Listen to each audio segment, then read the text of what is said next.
each month has a lot of hours in it, correct?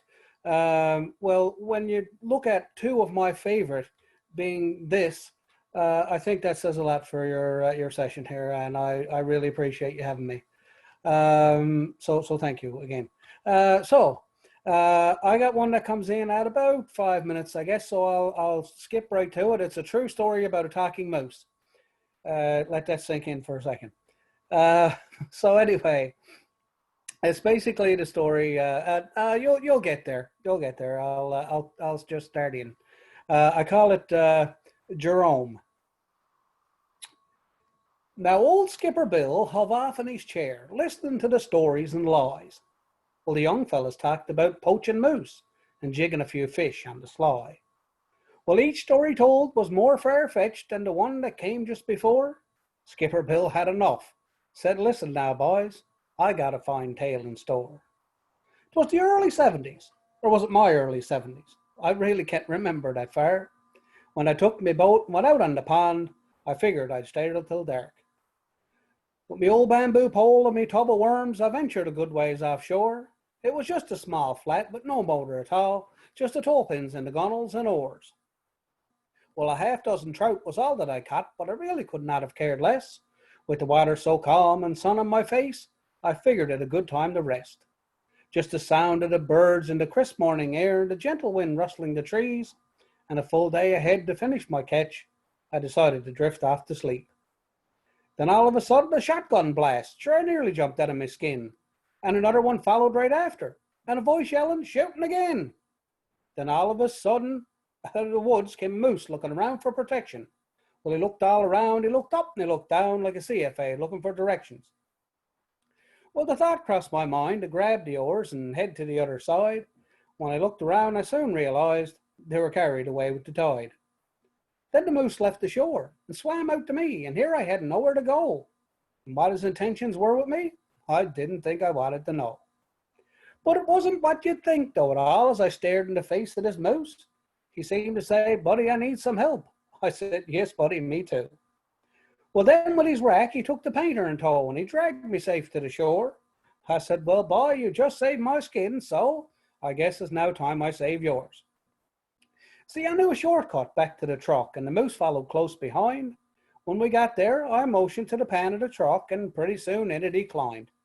Led down flat like he was dead, sprawled off in the pan of me truck, passing by hunters with their guns in their vests, quite jealous of my fortune and luck. Well, back to my home we arrived soon enough, and I pulled round the back of the house, and as soon as he seen that we were alone, he quickly hopped up and got out. Well, that was a close one, this moose said to me. Well, that's right before I passed out. Then coming to realize it wasn't a dream, sure I was gone for another bout. Well, I finally woke up and came to grips and started to regain my composure. I thanked him and said, now be on your way. He said, not until moose season's over. Well, now to argue with a beast of this monstrous size, I didn't even bother to try. I just cleared a spot in the back of the shed and said that should do for the night. But what a commotion at 2:45 that brought me right to my feet. I went downstairs and looked out on the deck at this moose covered up in a sheet. Now, not just the sheet he had wrapped round his head and tangled all up in his points. It was the clothesline and all with wool socks, pants and bras, all starled up with patio lights.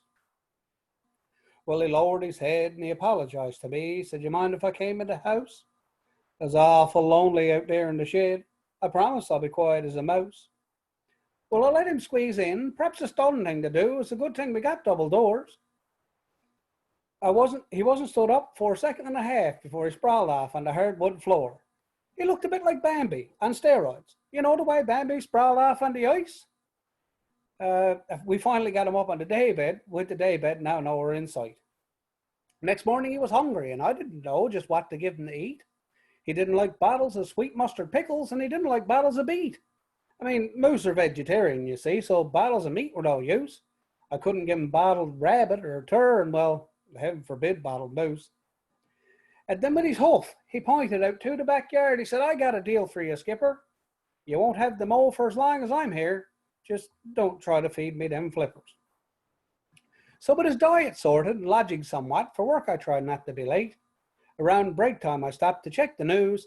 There's a moose down Kitty Vitty Lake. It wasn't long before I arrived on the scene with the wildlife officer there too. I said, come on now, boy, he's just trying to get a drink, 'cause not like he's in the McDonald's drive-thru.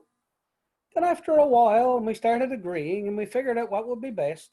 He's no longer allowed to go parading around town without a huge orange vest. So there you have it. He stayed for a while and everything worked out just fine. He ate the grass in our backyard and we used his antlers for a clothesline.